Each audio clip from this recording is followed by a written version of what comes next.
RSS اختصاراً، واسمها الكامل راشاتريا سويام سيفاك سانغ، وتعني حرفياً منظمة المتطوعين الوطنية. اسمها يتناقض مع فعلها، فلا هي وطنية ولا هم متطوعون بأفعال خيرية. يرتدون قبعات على طراز جيش موسوليني وسراويل بألوان الجيش الألماني التاريخي. عنصرية وهمجية وازدواجية هي عقيدة المنظمة. عصي وسكاكين وبنادق يحملها هؤلاء الذين يقولون عن أنفسهم متطوعون، والذين وصل عددهم إلى 6 ملايين، يجوبون الشوارع بأسلحتهم البارزة بحثا عن المسلمين، ولكم حرية التخيل ما سيحدث لاحقا. يريدون أن يدافعوا عن هويتهم الهندوسية، هكذا يقولون، ولكن الدفاع يكون في حالة الهجوم، فإذا كانوا يشكلون الهجوم بحد ذاته فأين الدفاع في ذلك؟ وبالنظر إلى خفايا الأمور، فإن الهجوم موجه ضد أقلية حكمت البلاد لقرون كنوع من الانتقام والدفاع المتأخر.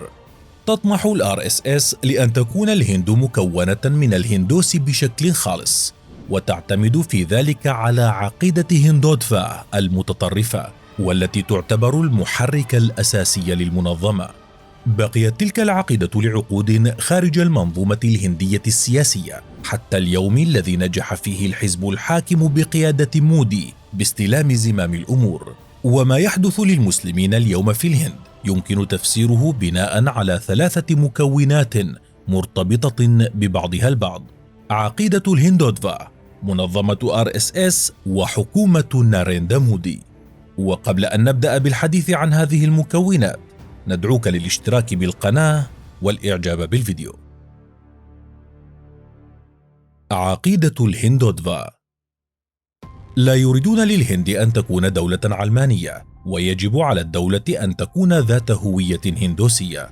كل الأديان غير الهندية هي أديان دخيلة ويجب القضاء عليها بالكامل، ويقصد هنا الإسلام والمسيحية، خاصة المسلمين الذين هم بمثابة الأجسام الداخلة على الهند. هذه هي أهم الأفكار التي تتبناها عقيدة الهندوتفا، والتي تأسست عام 1923 بسبب الاستعمار البريطاني كفكرة سياسية على يد فيناياك دامودار سافاركار، المولود عام 1883 في الهند، والذي درس القانون في لندن، ومن هناك قاد حركة ثورية ضد البريطانيين، وأسس جمعية سرية تسمى جمعية أبيناف بهارات. سجن على إثر ذلك ونفي إلى جزر أندامان للأبد، وخلال سجنه بدأت تتبلور في عقله فكرة كتاب هندوتفا، الكتاب الذي قدم تعريف الهندوس بشكل مغاير لما هو معروف، فهم أكثر من مجرد ديانة، وإنما قومية وبلد وأمة متجذرة في التاريخ الإنساني، والهند هي الأرض المقدسة لأتباع هذه الديانة. يصف سافاركار نفسه بأنه ملحد، وبهذا يؤكد على أن الهندوسية هي هوية ثقافية وسياسية. فرقت هذه العقيدة بين الأديان الهندية مثل السيخية واليانية والهندوسية، وبين الأديان الدخيلة مثل المسيحية والإسلام. واعتبر سافاركار أن الإسلام والمسيحية دخلا الهند بسبب الغزو، ونظر إليهما على أنهما غير أكفاء للحضارة الهندية، ولا يمكن أن يكونوا جزءا من الأمة الهندية. لكنه في المقابل دعم اليهود وتعاطف معهم، كما أيد بشكل كبير إقامة دولة إسرائيل في فلسطين، الأمر الذي يظهر تناقضا بين ادعاءاته ومواقفه. فكيف يرفض الإسلام في الهند لأنه دخيل، ويؤيد إسرائيل الدخيل الواضح والصريح في دولة عربية؟ وفي هذه الجزئية تحديدا يمكن أن يظهر عداء سافاركار للمسلمين والإسلام.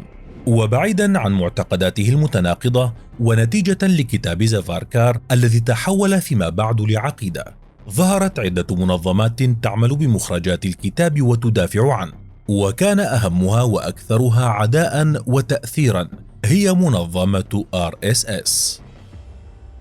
إخوة الزعفران.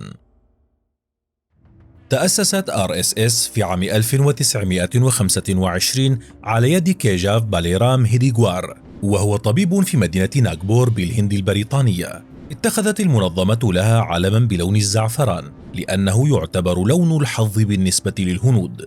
واعتنقت المنظمة عقيدة هندوتفا ودعت لإقامة دولة هندية تسيطر عليها الغالبية الهندوسية.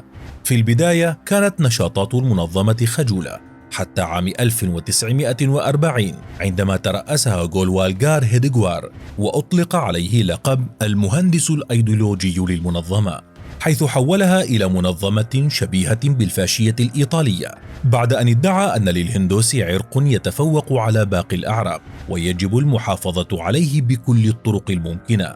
وأصبحت اليوم ال RSS المنظمة الأقوى في الهند بتعداد تجاوز 6 ملايين بإحصائية تعود لعام 2001.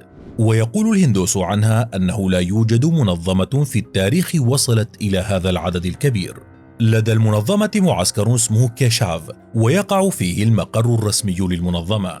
لا يسمح لأي شخص كائن من كان بزيارة المعسكر، ويوجد هناك رجل كتوم يطلق عليه لقب نقطة الاتصال، ومهمته زيارة الوزير الأول أسبوعيا للتشاور بشأن البرامج المدرسية، لأن خطة الهندوس لا تعتمد على القوة فقط للسيطرة على الهند، وإنما ترغب بتحويل المجتمع إلى أمة هندوسية عن طريق التأثير على الأطفال في المدارس أيضا، حيث يعتقدون في كيشاف أن الجميع كانوا هندوسا منذ بداية الخلق، ومع الزمن غيروا دياناتهم إما باختيارهم أو رغما عنهم. منظمة دموية. في 8 آب عام 1942 أطلق المهاتما غاندي حركة اتركوا الهند، والتي طالبت بطرد بريطانيا من الهند، وضمت آنذاك جميع مكونات الشعب الهندي ما عدا أفراد منظمة ال RSS. بعدها بأعوام انفصلت باكستان عن الهند، وفي عام 1948 قتل غاندي على يد عضو من منظمة ال RSS، وذلك لأنه رفض دخول حرب بين باكستان والهند. أثر هذا الاغتيال على نشاط المنظمة وتراجع بشكل كبير، لكنها عادت للواجهة من خلال عدة أحزاب انبثقت عنها لتمثلها، إلا أن تلك الأحزاب فشلت في تحقيق أهدافها حتى عام 1980 عندما تأسس حزب بهارتيا جاناتا الذي أصبح الواجهة السياسية لمنظمة ال RSS. وكان عام 1989 هو العام الذي حقق فيه أول نجاح انتخابي. بعد عامين حصل الحزب على حوالي 120 مقعدا في مجلس الشعب، وخلال هذه الفترة قام أعضاء المنظمة بتدمير مسجد يعود للعصر المغولي، وكانت الحجة أنه بني على رأس إله هندوسي. اندلعت اضطرابات في الهند تسببت بمقتل حوالي 2000 مسلم، ومنذ ذلك التاريخ وحتى اليوم وقعت مئات أعمال العنف ضد المسلمين تقودها المنظمة بتوجيه ودعم هندوسي كامل. وفي عام 2014 أصبح ناروندرا مودي رئيس الوزراء للهند، الرجل الذي كان عضوا في منظمة RSS منذ كان في 8 من عمره، والذي يعتبر أن للمنظمة فضلا كبيرا عليه في إيصاله لسدة الرئاسة في الهند.